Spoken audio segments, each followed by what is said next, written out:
Welcome back, everybody. It's another episode of Connect, Share, Prosper. I'm your co-host, Chris Angel, here with Chaz, your host, Chaz Wilson. Hello, sir. Hello. I'm so excited today about this message. We're going to have some tough talk on this message, but if you're in a networking group like Master Networks, I think you need to hear this. Okay. And now that I'm so curious about what it is, like what is it? So we're going to talk about the messages that undermine your mission.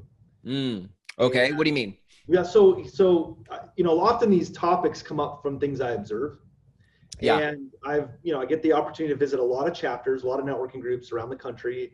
I'm headed out to another state here, and I get to visit these chapters, and I stand up and I see people stand up and share their soundbite or their introduction, or I talk to them at their meetings, and I see things happen that I don't know that people are aware of. And so I think self-awareness is a big thing, and the messages you're sharing to your chapter that directly impact your ability to generate revenue. That's what I want to talk about. Wow. So give me an example. Somebody stands up and says what that would undermine the mission of. Well, so there are the things that they can say in the meeting that can undermine. So for example, I saw one that was like, listen, guys, thanks for all your support. I've been taking care of my mother. She's been ill. And it's taking a lot of time, et cetera, et cetera. Well, after the meeting, I visited with this gentleman and I said, how's Master Networks going? Oh, they've been super great to support me. I said, so what kind of business are you doing? He was a real estate agent. And he said, the reality is the last 4 months, I really haven't had any referrals. And I was getting a ton from this group before. And I said, well, how much time do you have to work on your business? I mean, the way it sounded to me today as a visitor was, right, you're busy with taking care of your mom. He's like, well, I have a caretaker that helps.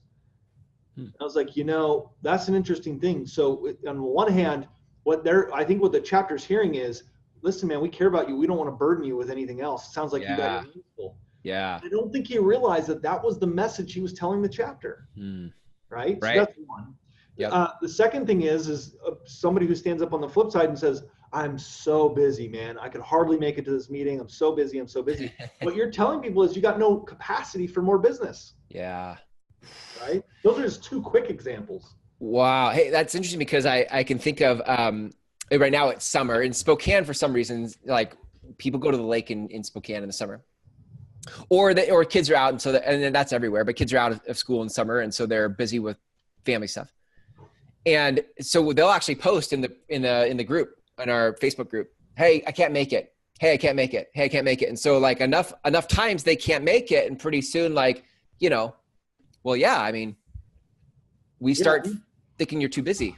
Right. You got to value the relationships and you got to show up. I mean, again, I'm always careful to share these things because sometimes they sound as self-promoting and I'm not, you and I've talked about this, it becomes my challenge. I am by nature humble and I don't like to be the center of attention, but I'm going to share an example. As I went to a chapter meeting, I'm in a chapter. I think that surprises people that I'm in a chapter as the founder and CEO of the company, is that I'm in a chapter, and I am. And I go every week, and when I'm not, I do my best to get a sub there. That's the important thing. I get a sub. And I had a guy stand up at a meeting, one of our meetings, and he said, listen, guys, do you realize Chaz is the founder, could be doing a million other things and helping other chapters, but he's invested in our chapter. And I think, guys, I was part of another networking group that I never met the founder. He never came to anything, et cetera, et cetera. And just the point is, it sends a message to people. Yeah. Do you care about this group? Are you showing up? If you're not showing up, you're not getting business. I promise you. Yeah. And by the way, I think that means literally showing up. And I think it also means figuratively, are you showing up and being present? Are you participating? Are you engaging? Are you whatever? Yeah. I think that matters so much. So the other side of it too is, what's the message you're sharing when you're constantly late? We have some who are habitually late every meeting. Now, I also understand that there's life things. I know for sure one of them has a challenge in the morning getting kids to a certain location, et cetera. Yeah.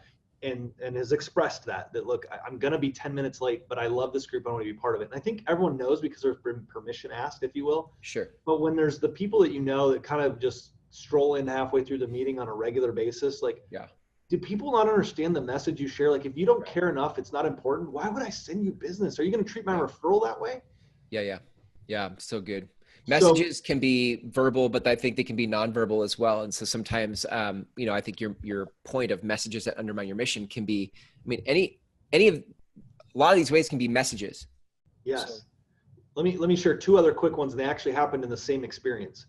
One is, and my mentor has taught me this, and it's speaking 101. You never get up and apologize for your message. You never get up and apologize for not preparing. Even if you haven't, you just don't do that. Because yeah. if I stand up and say, hey guys, thanks for letting me have 10 minutes of your time. I'm sorry I didn't prepare for this. I'm sorry you have to listen to me. Like we all sit there and go, why are we listening to you? Right. So number one, guys, don't stand up and apologize. If it's your time to give a 10-minute presentation in the meeting, don't go, I'm sorry, I'm not a very good speaker. Well, then sit down. Like, right. Yeah. So that's the second. The second thing is, I was in a meeting one time, this is a couple years ago, and a person stood up and said, I have the sound. They said, you have the sound bite. Chris, you have the sound bite. He stands up and says, oh man, I totally forgot, but I'm not prepared. I can wing it. I got this. But says that out loud. And then it was a rough presentation. And then we had given opportunity for feedback. Yeah. And everyone kind of gave some feedback. It was kind of the politically correct, hey, nice job, good story, and all that stuff. And the guest raises her hand. And I'm like, oh boy, what's she going to say? And she says, listen, I know I don't know you guys and on all that, but I just got to be honest. As I'm evaluating this group, and here's somebody that you got an opportunity to tell us about what you do, and you said you're not prepared. How are you not prepared to tell us what you do and how we could send you business and how you add value? Like, if I'm going to give you a referral, are you going to be prepared when you show up for that meeting? Yeah. And you could cut the tension. It was so tense. To the guy's credit, he was like, you're right. You're 100% right. Thank you. Yeah. I promise you, if you come back, you join us, you come back for my next, I will be prepared. And I will treat your referrals the right way. Thank you for the lesson today. I mean, he did a pro job at it. But what a reminder. We realize the message we share when we stand up and say, hey, I'm not prepared to talk to you guys today. Well, then sit down.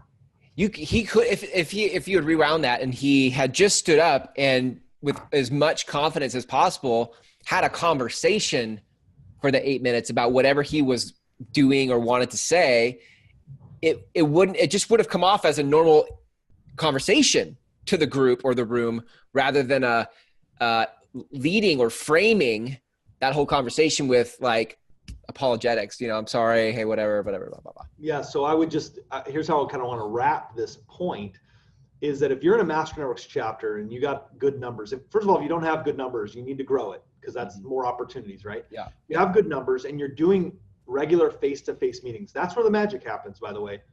You're doing regular face-to-face meetings. So if you have a large group, you're doing regular face-to-face meetings and you're still not getting business, then here's what I'd suggest.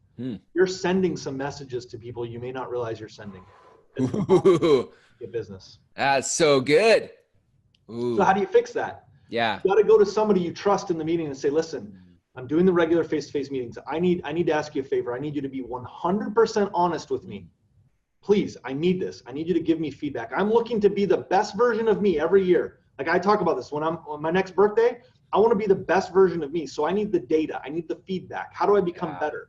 By feedback. So I need you to tell me, Chris, what messages am I sending of why I'm not getting business from this group? Watch what happens. Yep. That is so good. Yep. I love that. That's the key. Awesome. Messages that undermine the mission. Well, I love it. That's so good. That's a good dose of honesty and truth there. Chaz, if people want to learn more about how to join Master Networks or start their own chapter, where can they go? Yep. Go to masternetworks.com. We are here. We got a team to help you. We're going to help you either join, launch a chapter, find a chapter, whatever you need. We want you to be part of the Master Networks family, so come join us. I love it. Great episode, Chaz. We'll catch you next time. All right. Thanks, Chris. Be well.